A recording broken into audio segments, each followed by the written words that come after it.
Hello guys, welcome to our channel. This is Teja. ప్రస్తుతం మనతో పాటు సీనియర్ జర్నలిస్ట్ దాము బాలాజీ గారు. నమస్తే సార్. నమస్తే.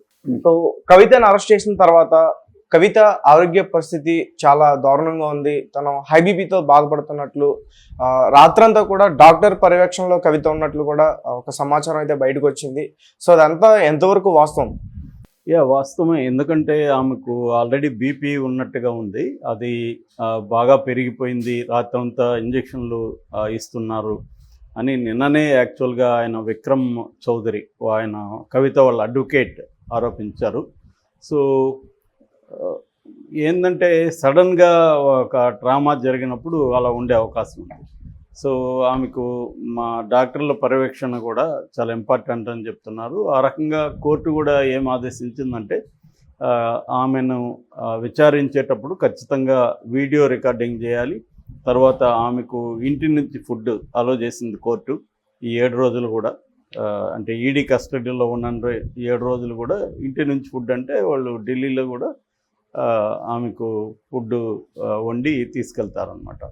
ఎందుకంటే ఇప్పుడు ఆమె హెల్త్ బాగాలేదు కాబట్టి దానికి తగిన ఫుడ్, అంటే ఇప్పుడు సాల్ట్, ఫర్ ఎగ్జాంపుల్ బీపీ ఉంది కాబట్టి సాల్ట్ తక్కువ తీసుకోవాలి, అటువంటి ఫుడ్ని వాళ్ళు ప్రిఫర్ చేస్తారు. ఎందుకంటే మామూలుగా ఇవాళ హెల్త్ కాన్షియస్ ఫుడ్ విషయంలో అందరికి పెరిగింది కాబట్టి అందరూ కూడా ఏదో ఒక రకమైన డైట్ ఫాలో అవుతుంటారు. ముఖ్యంగా వీళ్ళు హై ప్రొఫైల్ బ్యాచ్ అయితే ఇంకా సీరియస్గా ఫాలో అవుతారు. అవును. ఎందుకంటే వాళ్ళు యాక్టివ్గా ఉండాలి, నిరంతరం త్వరగా జబ్బు రాకూడదు. అందువల్ల వాళ్ళు చాలా స్ట్రిక్ట్గా డైట్ ఫాలో అవుతారు. మన చంద్రబాబు కానీ జగన్ కానీ వీళ్ళందరినీ కూడా చూస్తున్నాం కదా, చాలా స్ట్రిక్ట్గా ఉంటుంది. ఆ విషయంలో కేసీఆర్ కొద్దిగా లిబరల్గా ఉంటారు. సో మిగతా వాళ్ళంతా చాలా స్ట్రిక్ట్గా ఫాలో అవుతారు. అట్లాగే కవిత కూడా డైట్ ఒకటి ఫాలో అవుతుంది. సో అందువల్ల ఇంటి నుంచి ఫుడ్ని అలో చేశారు జడ్జి గారు. తర్వాత కలవడానికి కూడా పర్మిషన్ ఇచ్చారు, కుటుంబ సభ్యులు, లాయర్లు కలవడానికి కూడా. సో అది ఒక రకమైన ఉపయోగం. బట్ ఆమె బీపీ పట్ల మాత్రం ఆందోళన చెందుతున్నారు. హై బీపీ అనేది డేంజర్. ఓకే. ఎందుకంటే ఇప్పుడు ఈ మధ్యకాలంలో మనం చూస్తున్నాం, కోవిడ్ తర్వాత ఎక్కువగా బ్రెయిన్లో బ్లడ్ క్లాట్ అవ్వడం, బ్రెయిన్ స్ట్రోక్స్ రావడం అనేది జరుగుతుంది. ఇంతకుముందు స్త్రీలకి హార్ట్ అటాక్లు వినేవాళ్ళం కాదు, వెరీ వెరీ రేర్గా ఉండేది. ఇవాళ చాలామంది స్త్రీలు హార్ట్ అటాక్తో కూడా చనిపోతున్నారు. సో అందుకని ఆమె విషయంలో కొంత ఆందోళన ఉంది. అంటే మామూలుగా అయితే బీపీనే కదా అనుకుంటారు, కానీ అది కంట్రోల్లో ఉంటే ఓకే, కానీ కంట్రోల్లో లేనప్పుడు అది ఇబ్బంది. అందుకని దాన్ని చూసి ట్యాబ్లెట్లు ఇవ్వడం కానీ, తర్వాత ఆమెకి ఇంకేదైనా హార్ట్ పల్స్ ఎలా ఉంది ఏంటి అనేది చూడాలి. మామూలుగా ఏంటంటే బీపీ ఎప్పుడు ఎక్కువ రైజ్ అవుతుందంటే మెంటల్గా స్ట్రెస్కి గురైనప్పుడు. అందుకని చాలామందికి బీపీ ఉన్న వాళ్ళు కోపం ఎక్కువ ఉంటారు. అంటే కోపం ఎప్పుడు వస్తుంది? అవతల వాళ్ళు ఏదో మనల్ని ఇన్స్టిగేట్ చేసినప్పుడు, మనకు నచ్చని విషయం ఏదైనా జరిగినప్పుడు మనకి ఆందోళన, కోపం వస్తుంది. కోపం వచ్చినప్పుడు ఆటోమేటిక్గా బీపీ రైజ్ అవుతుంది అన్నమాట. సో అందువల్ల ఇదేంటంటే ఒక టెన్షన్, ఖచ్చితంగా ఆమెకు టెన్షన్ ఉండే అవకాశం ఉంది. ఎందుకంటే ఈడీ చాలా పకడ్బందీగా వివరాలని సేకరించింది, ఈడీ కానీ సిబిఐ కానీ ఈ కేసులో. ఎందుకంటే దాదాపు ఈ కేసులో ఇన్వాల్వ్ అయిన వాళ్ళందరినీ అరెస్ట్ చేసింది. దాదాపు ఒక 25-30 మంది అరెస్ట్ అయ్యారు. సో అందులో ప్రధానమైన ముద్దాయిలందరూ కూడా అప్రూవల్గా మారిపోయారు. వాళ్ళు అప్రూవల్గా మారిపోవడం అనేది కవితకి చాలా డేంజరు. ముఖ్యంగా కవిత బినామీగా చెబుతున్న అరుణ్ రామచంద్ర పిల్లయ్య కానీ, తర్వాత కవితకు మాజీ చార్టర్డ్ అకౌంటెంట్ గోరంట్ల బుచ్చిబాబు కానీ, తర్వాత కవితకు ముఖ్య అనుచరుడైన అభిషేక్ బోయినపల్లి కానీ, ఇలాంటి వాళ్ళందరూ అక్కడ వాంగ్మూలాలు ఇచ్చేశారు. కవిత ఇన్వాల్వ్మెంట్ ఉంది, కవిత అనే దీంట్లో నేను బినామీ అని రామచంద్ర పిల్ల చెప్పాడు, అభిషేక్ బోయినపల్లి ఒప్పుకున్నాడు. అట్లాగే దినేష్ అరోరా వచ్చి ఆపు తరపున పనిచేశాడు. సో వీళ్ళందరూ కూడా కవిత రోల్ ఉందని చెప్పేశారు. దాంతోపాటు కవిత వీళ్ళల్లో చాలామందిని హోటల్స్లో కలిసిన వీడియో ఫుటేజ్ కలెక్ట్ చేసింది ఈడీ అండ్ సిబిఐ. సో అట్లాగే చాటింగ్, కవిత మిగతా వాళ్ళతో చేసిన చాటింగ్, వినయ్ అరోరా అని ఆప్లో ఆయన దాని ఏమంటారు ప్రచార విభాగానికి బాధ్యుడు. ఆయన వీళ్ళిద్దరి మధ్య, ఆపుకు కవితకు మధ్య అనుసంధానకర్త. సో ఆయనతో ఈమెకు ఉన్న చాటింగ్ అంతా కూడా బయటికి తీశారు. సో అందువల్ల ఏంటంటే material evidence, documentary evidence plus witness ఇవన్నీ వాళ్ళకి దొరికాయి అన్నమాట. అందుకని అవన్నీ పెట్టుకొని వాళ్ళు ఆమెను ఇప్పుడు విచారిస్తారు. ఇంతకుముందు విచారణకి ఇప్పటికి తేడా ఉంది. ఇంతకుముందు ఏంటంటే వాళ్ళకి ఇంత వాంగ్మూలాలు ఇవ్వలేదు, అప్పటికి ఇన్ని అరెస్టులు కాలేదు. అందుకని వాళ్ళకి అప్పటికి ఉన్న ఆధారాలు తక్కువ. అందుకని అప్పుడు ఆమెని ముద్దాయిగా చేర్చలేదు, వాళ్ళు ఓన్లీ విట్నెస్గానే పెట్టారు. సో జనరల్గా ఇది ప్యాటర్న్ అనమాట. సిబిఐ కానీ ఈడీ కానీ ఏం చేస్తారంటే భవిష్యత్తులో ముద్దాయి వాళ్ళకి తెలుసు ముద్దాయి అవుతుందని, కానీ టెక్నికల్గా లీగల్గా చూసుకున్నప్పుడు వాళ్ళు ముద్దాయిగా పెట్టలేరు. ఎందుకంటే ప్రాపర్ ప్రైమాపేసి ఎవిడెన్స్ కావాలి, కోర్టుల్లో అవన్నీ చూస్తారు. అందుకని వాళ్ళు ఈమెను ఫస్ట్లో విట్నెస్గా పెట్టి విచారించారు. కానీ ఇప్పుడు ఏంటంటే క్లియర్గా ఈమె ముద్దాయి అనేది క్లియర్గా వాళ్ళు ఎస్టాబ్లిష్ చేశారు. నిన్న కూడా వాడు కస్టడీ రిపోర్ట్ అంటారు, కోర్టులో 14 పేజీల కస్టడీ రిపోర్ట్ని సబ్మిట్ చేశారు వాళ్ళు ఈడీ.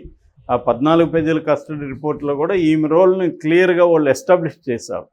అంటే నేను ఇందాక చెప్పిన మెటీరియల్ ఎవిడెన్స్ని వాళ్ళు ప్రజెంట్ చేశారు. తర్వాత వాంగ్మూలాలు ఎవరెవరు ఏమేమి వాంగ్మూలాలు ఇచ్చారో చెప్పారు. ఆ తర్వాత వీళ్ళ ఫోన్లలో ఉండే చాటింగ్ హిస్టరీ అవన్నీ కూడా బయటికి తీశారు. అప్పటికి దాదాపు 170 ఫోన్లు ఇందులో ధ్వంసమైనాయి. ఈ మొత్తంగా అందరూ 38 మంది దగ్గరున్న 1,38,00,000 విలువ చేసి 170 ఫోన్లు ధ్వంసం చేశారని చెప్తున్నారు. సో అందులో కవితవి కూడా 2 ఉన్నాయి. అట్లాగే కవిత ఆ మధ్య తీసుకెళ్లిన 9 ఫోన్లలో కూడా కంప్లీట్గా డేటాని డిలీట్ చేసి ఫార్మేట్ చేసేసారు. ఫార్మేట్ చేయడం అంటే డేటాని రిట్రీవ్ చేయడం కూడా డిఫికల్ట్ అవుతుంది. ఇప్పుడు అవి కూడా మళ్ళీ ట్రై చేస్తున్నారు, ఫార్మేట్ చేసినా కూడా చేయొచ్చని. ఏదేమైనా అవన్నీ డిలీట్ అయిపోయినాయి. సో అందుకని వాళ్ళకి డౌట్ వచ్చింది, ఈమె ఎందుకు డిలీట్ చేయాల్సి వచ్చింది, ఎందుకు విచారణ తర్వాత ఈమె ఫార్మేట్ చేయాల్సి వచ్చింది ఇన్ని ఫోన్లను. సో ఆ విధంగా వాళ్ళకి క్లియర్గా ఈ కేసుని వాళ్ళు కన్స్ట్రక్ట్ చేస్తున్నాడు. అందువల్ల మనకి బయట ఉన్న వాళ్ళకి నిజమా అబద్ధం తెలియదు, కానీ కవితకి తెలుస్తుంది కదా. సో కవితకి ఏంటంటే ఒక టెన్షన్ అయితే ఖచ్చితంగా వస్తుంది. ఎందుకంటే ఈ కేసు ఏమవుతుందో, శిక్ష జైలుకి పోతే ఎప్పుడు బయట వస్తామో రామో తెలియదు. సో ఆ టెన్షన్ అయితే ఆమె ఉంటుంది. జైలు లైఫ్ని తలుచుకొని టెన్షన్. జైలుకి వెళ్ళి కొద్ది రోజులు ఉన్నాక ఒక ధైర్యం వస్తుంది, ఉండొచ్చులే ఇక్కడ ఏం కాదని. కానీ ముందుగా ఊహించుకునే వేరే ఉంటుంది. జైలు అంటే మనం తెలియని వాళ్ళకి ఎక్కువ భయానకంగా అనిపిస్తుంది, కానీ అక్కడికి వెళ్ళినాక మెల్లమెల్లగా అలవాటు అవుతారు జైలు దాంట్లో. ఎందుకంటే ముందు యాక్సెప్టెన్స్ ఇంపార్టెన్స్. మనం ఇక్కడ ఉండాలి, ఇక్కడ ఎన్ని రోజులు ఉంటామో తెలీదు. సో ఇక్కడ ఉన్న రోజులు మనం వీలైనంత బెటర్గా ఎలా ఉండాలి అనేది ఆలోచించి అప్పుడు బెటర్ గది ఫస్ట్ సెల్లు, దానికి కూడా డబ్బులు ఇస్తే మనల్ని బెటర్ సెల్లో వేస్తారు జైల్లో. ఓకే. సో అసలు చూసే మొన్ననే మా friend Bengaluru Parappana Agrahara central jail, అందులో 5,000 మంది ఉన్నారు. మా ఫ్రెండ్ 3 నెలలు ఉన్నాడు అక్కడ.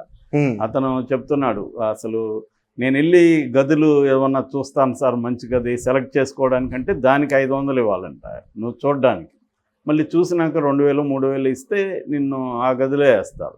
అంటే బెటర్గా ఉండే గది అనమాట. అంటే కొద్దిగా రిలేటివ్గా క్రౌడ్ తక్కువ ఉన్నది. ఢిల్లీలో నిన్నే చెప్పాను నేను, ఢిల్లీలో ఉన్న 3 జైళ్ళల్లో రోహిణి కానీ మండోలా కానీ తిహారు 3 జైళ్ళల్లో కలిసి మామూలుగా 10,000 ఇది ఉంటే ఖైదీలు ఉండాల్సి ఉంటే 20,000 ఉన్నారు. ఇప్పుడే కిక్కిరిస్తున్నారు. సో ఆ రకంగా ఈమె అవన్నీ ఈమెకు కూడా ఐడియా ఉంటుంది కదా, ఈమె జైలు ఎలా ఉంటుంది ఏందనేది ఈమె ఆల్రెడీ నాకు తెలిసి రీసెర్చ్ చేసి ఉంటుంది. ఎందుకంటే ఒకవేళ పోవాలంటే ఏం చేయాలని. అట్లాగే అక్కడ జైల్లో మ్యానిపులేట్, ఇక్కడ అనుకో తెలంగాణలో ఎవరినో పట్టుకొని చేయొచ్చు, అక్కడ జైల్లో మ్యానిపులేట్ చేయడం అంత ఈజీ కాదు. డబ్బులు ఎవరికైనా ఇవ్వాలన్నా తెలిసి ఉండాలి.